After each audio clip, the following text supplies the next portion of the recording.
Hello there folks, back again for another video. In this one we have a huge amount of news about what's happening for the Fall of Arnor and the Rise of Angmar, the new supplement coming out for the Middle-earth strategy battle game from the folks at Games Workshop. We've seen a whole bunch of monthly releases of little tiny teasers and miniatures and characters and all sorts of different things over the last little while, but now we've got the full dump of exactly what's happening over the next couple of months when it comes to the Middle-earth strategy battle game and what's happening for the Rise of Angmar supplement. So this was the last of the preview images that we saw pop up, and as you can see by the text underneath it, this is going to be giving us a look at the brand new Warriors of Kharn-Dûm, who are the evil men in the service of the Witch King of Angmar, garrisoning his fortresses at the northern tip of the Misty Mountains. So yes, if you're looking to add some mortals, some humans in alongside your orcs and everything else, including your ringwraiths and the like, then you're going to be able to pick up this particular set of miniatures that are looking absolutely fantastic. We've got a bunch of fellows there. We've got a guy with a spear and a shield. We've got a mace and a shield, flanged mace. We have like a command element as well. So you've got a banner bearer, which is always important for use in Middle-earth strategy battle game. And then also you've got another guy with a spear there, and then another two with their spears at the ready and slightly more of a fighting pose rather than the more relaxed pose that you see there for those individuals.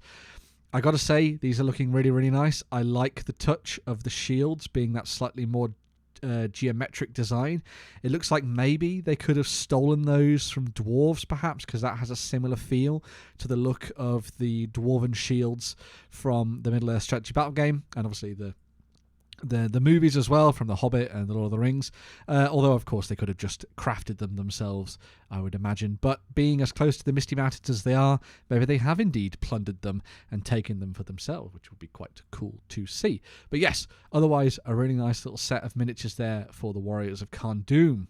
They are going to be coming as part of this supplement, which is the Rise of Angmar, and as we can see here, this is a 112-page supplement covering the events of Angmar's founding, the Witch King's rise to power, and his wars with the Kingdom of Arnor. This book will also contain an appendix section following the chieftains of the Dunedain before the final years of the Third Age, which I think is going to be exceptionally awesome, and I really, really hope that we're going to be seeing a whole bunch of returning metals and plastics for the range to help sort of flesh things out. You've got to have them there for Arnor, so one hopes they're going to be there for the Dunedain as well. And people are going to be able to get their hands on more Rangers of the North miniatures, which would be really good fun. Moving on to the next miniature that has just been sitting here, just hanging about. We have Aldrac, the warlord of Kharn-Dûm. He is a callous and barbaric leader who will stop at nothing to slaughter the people of Arnor in the name of the Witch King. And again, a fantastic miniature that really looks like it fits in very nicely with the Warriors of Kharn-Dûm, and also gets that very, very nice sort of commanding, heroic look across as well, which I think is very cool. A nice pose there, a good fighting pose, which would be really nice for some of the duels that you might set up on the tabletop. He comes with the Battle Frenzy special rule, which allows him to declare a free heroic combat as long as he killed someone in the previous turn, which makes sense. Also, really like that his weapon is that mace, which kind of gives me flavours of the mace that Sauron uses, and kind of gets that across, which I think is a good link back to the evil side of things within this collection. We also have Fráecht, I'm going to say that's how you say that name, who is the vassal of the Witch King. He is a shaman, someone who has been called to act on behalf of the Witch King amongst his people and the men of Kharn-Dûm. He doesn't possess any magical power of his own, although the men of Kharn-Dûm believe Fráecht has been blessed by the Witch King himself, and the incantations of power, I said it right, he chants, are able to conjure strength, swiftness and durability amongst those who follow him. So a very awesome sort of talismanic leader. I will say, if you're somebody who's been playing Warhammer Age of Sigmar at the last little while, and you wanted to get your hands on some very nice miniatures for the Dark Oath Marauders, I think you've found some great replacements there. Moving on, we also have Aranarth, the first chieftain of the Dunedain. He is the son of Arvidui, so yes, rather than becoming king, he became one of the chieftains of the Dunedain. He is master of the bow with expert shot, and he can lead his Rangers of the North, and his chieftains of the Dunedain special rule spurs them onwards as they fight the corruption of Angmar. Another amazing miniature. as I was pointing out to some people recently, pardon me, I'm just allergic to the amazingness that is coming this way. Aranarth here has got a really nice pose that is very reminiscent of the one for Aragorn in the Return of the King set, I think it was, for Battle of Pelennor Fields, with his sword up in the air and the bow to the side, although in that case Aragorn just has his hand to his side. But a very, very nice miniature there that really gets across that exceptional sort of Dunedain charm. It's got a very straight, chiseled jaw, which looks amazing. This one is going to be absolutely gorgeous to paint. I'm definitely going to be picking this up because it would be really cool to run a very specialised Dunedain force, I think. We're going to see them coming out of the woodwork, I imagine, in the near future. Be really nice to see what they do with this one, and sort of where they go with him in terms of special rules and his full stat line, I suppose you'd say, as well. Great pose, gorgeous miniature, lovely Forge World resin for pretty much all of these, I would guess, but a fantastic addition to the range. We also have the Shadow of Rhudaur, a twisted and malign spirit bound to the service of the Witch King. Quite where the Shadow of Rhudaur came from is a mystery long since lost.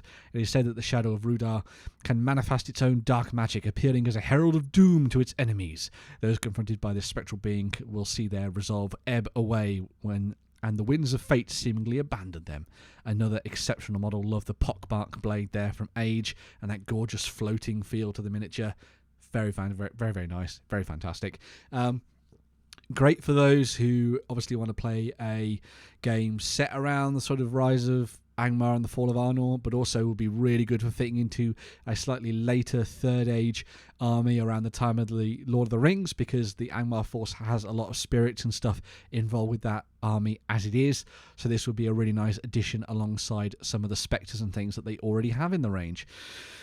Angmar is also an army not estranged from monsters and beasts of all sorts, and so we also have a brand new miniature for Rhudaur, the Hill Troll Chieftain. He had a nice enough miniature as it was, but it was quite squat and was sort of like waddling along. Now we've got him in very much a war pose, getting ready with his sword to absolutely crush somebody beneath him. And he's going to be getting a new legendary legion as well, which is very nice. So you can lead a mighty band of hill trolls into battle alongside him. Again, just bloody gorgeous. Absolutely love it. I love that his clothing looks like it's been stitched together from that of the Dunedain as well, which is quite a nice little touch. We also have this set of hill trolls that are going to be able to join him. So you'll be able to throw him in alongside the likes of cave trolls and Mordor trolls, but these have a keener mind, so they have the hill trolls intelligence, which allows them to combat their enemies more effectively alongside Rhudaur as well. So if you're looking for a very thematic force, you have those options. Again, really nice sculpts. Love that kind of hunched over feel with the badass weapon, the stone as well to crush the enemies from range, throwing those at your foes. Just another gorgeous set that's going to be a brilliant one for people looking to put together thematic forces. And I gotta say, the folks at Games Workshop, it might have taken those guys a little while to get these things together for use in the Middle-earth strategy battle game, but my lord, they look amazing. I think they have done an absolutely stunning job with this range, and if you can't tell already, I am exceptionally excited for where they are going to go with this one. For those people who said that the Middle-earth strategy battle game was dead, that it was gone, that it was forgotten, we have news for you. This one is looking amazing, and it just means that they're new. We're going to be dragging more people into this to have more fun with the game. Last but not least, we also have the addition of some werewolves into the mix. Have a slight more wargy look to them, I suppose, but considering how much werewolves are intertwined with Sauron's past, including the big badass wolf that chased Beren and Luthien and all that kind of stuff, and the forms that some of the Dark Lord's servants can take, these are looking super cool. I can see people making a lot of use of these, not just in Middle-earth strategy battle game, but beyond it as well. But yes, an amazing little set of miniatures that have the feral charge ability to chase down their foes, which looks superb. Seen a few people who are a little bit ho-hum about these, but I think they look really good. I think the proportions are great, and it's going to be really fun seeing what people do with them and how they paint them. I think a lot of people who are into like their First Age lore are going to be exceptionally happy to see these, and they're going to be planning all sorts of amazing games set during that time period. I'm just going to say Aranarth here. Maybe a good candidate for a Baron, perhaps? Maybe. Could be cool. Possibly. Maybe you could use him as as one of the other heroes of that period as well. I think that would be quite nice. But yes, Aranarth looking absolutely fantastic, as I said before. Really nice set of miniatures. Really cool to see that they're going to be doing a lot more stuff over the last while. I imagine we're maybe going to get a few more details out of Ardacon this weekend, but as a starting point, I think this is absolutely superb, and Games Workshop have outdone themselves with this. As I've said in previous videos, the Middle-earth strategy battle game is the best set of rules that Games Workshop has ever made, and it is the best set of miniatures that they've ever made as well. I will counter no countenance. There you go. Make sure to check out this stuff and dive into the comments down below. What do you think of the range? What's your favourites? Are you looking forward to the new supplement? What kind of armies are you going to build? Where are you going to take things? Are you going to go Arnor? Are you going to go Angmar? Are you going to try and find something in between? Are you just going to pick up some of the individual characters and just paint them for the sake of the hobby? Let me know in the comments. I am very, very excited for this one, and I cannot wait for more on this. As I say, let me know in the comments. Like, share, subscribe, do all that good stuff. Dive down there, tell me what you think, and we'll have a conversation, because I love talking to you guys, because Middle-earth is amazing, and the Middle-earth community is amazing as well. I'm going to move on and dive into another video, because we had even more news out of Games Workshop for Middle-earth strategy battle game, and I'll catch you very, very, very, very, very, very, very, very soon, because it won't take me long. See you in a bit.